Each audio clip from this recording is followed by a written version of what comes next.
Yes, my people, it's your boy, the Roadside Scholar, bringing you story stellar. Join me each week for some epic roadside tales where we dive into relatable moments and memories together. Let's turn our experiences into growth and find the wisdom in our journey. Are you ready? Let's go.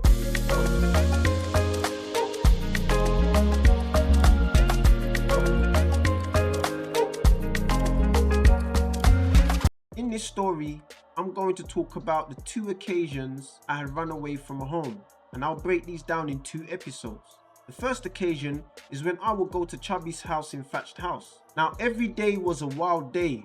It was always an excitement going on, especially as it was midsummer. You know, everyone's out. And this was much better than being at home. In the house bored in the motherfucker, in the house bored, and I'm bored in the motherfucker, in the house bored. In my room, staring at 4 walls, writing and drawing. It was getting to the point where I was at the age I grew out of all of that stuff. And once I got the taste of going out, that was it. So I would visit Chubby's house regularly. But on this particular day, we had gone out to the park. And I remember we were hanging out with all different friends. A lot of people were out that day. But the problem was that I had a curfew. All right, me and Joe about to go out. All right, son, be back by 11. 11? Everybody stand out till 1. I don't care what time everybody stand out. Take them pillows and covers with you. Oh, covers? Yeah, because if you don't learn how to make curfew, you don't learn how to make a bed after on that daggone concrete. You need to stay warm. Doors locked at 11. Curfew is the worst thing when you're out with your friends and things are just starting to heat up, and then you have to go home when things are getting good. But I guess mum was just, trying to enforce discipline and whatnot. But the curfew was the worst. So my curfew time was around just before dark, around 8, 9 o'clock, due to it being summertime. Now what I was actually doing that day, I don't remember. But I vaguely remember being at the park and leaving the park to go home. But let's back up a bit.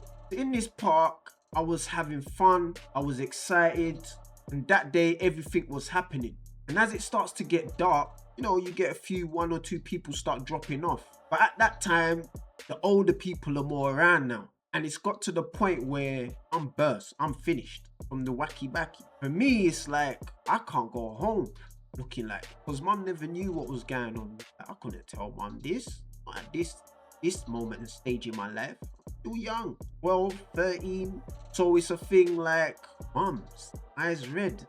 Never. So I turned to Chubby and I'm like, yo Chubbs, man, come and rest at your place just for one night. Boy, know about that one, Mumsy ain't gonna have that. Please, Chubbs, man, allow that. Like, listen, if mum catches me, she clocks that I'm there, then I'll go, innit? No problem. At least let's just try a thing. Then Chubbs was like, alright, cool. I'm gonna chill, innit?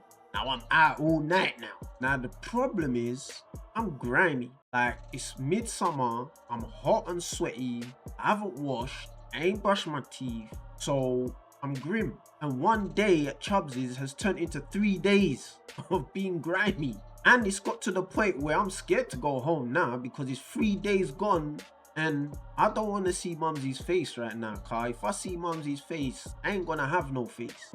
That's how I've got it in my head.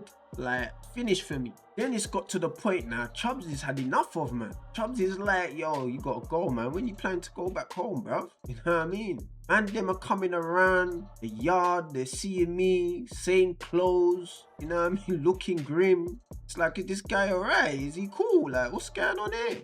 Then on top of that, I'm stinking out his room with my Bobby, my B.O., my stinky feet. He's stinking as well. So we're both in this room packing a punch. Plus all the smoke and weed smoke and all that. The clouds of smoke. This all the smoke in here right now. Right. We're sending it up to you, my brother. Reach the nostrils. Weed smoke and all that. That's circling in it as well. It's a B.O. inferno in there, bro. You get what I'm saying? It's a B.O. inferno. Then on top of that now, I'm digging into his food because I need to eat. If he's eating, I beg you, bring me in, bro. And Chubby wasn't called Chubby for no reason. Chubbs is because he's big. He's a big guy. So, yeah, he likes his food. But when I'm there now and he has to split that food for 2, it's like, he ain't liking that. He ain't liking it. So it's getting to him now.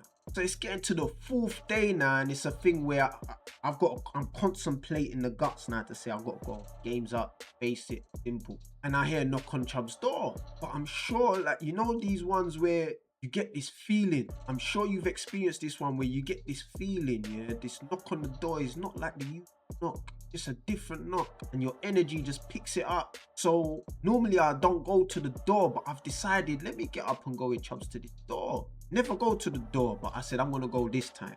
So when Chubby opens up this door, who do I see? It's Mumsy. Hey! When I saw Mumsy's face, it looked, yo, it was like I saw a ghost. I swear I farted that day. Yo, it was like I saw a ghost, because in my mind I'm thinking, how did she know I was here? That's what I'm thinking, like, how did she know I was here? Mad. So I've just ran up to Chubbs' mum. I've just ran to her and I'm like, yo, my mum's coming. Don't let her come up here. Don't let her come up. She's looking at me like, who are you talking about? So mum's just walked in, beats herself, the Chubby's mum, exposes me what I'm up to. What was strange was I was expecting a good beating that day. And all on the way home, it was like, gonna lay into me when I ain't gonna see daylight again. But she was actually more happy to see me than angry, or more relieved to have found me, because to her, she thought I was dead or some sort of trouble or something that happened. So I just apologized in the end for my actions, and that was it. End of story. Just told don't do it again, and that was it. It just let her know what's going on. Was it? So I'll see you for part 2. Like, subscribe. I'll catch you in part 2 on the other time when I'd run away from home. Peace.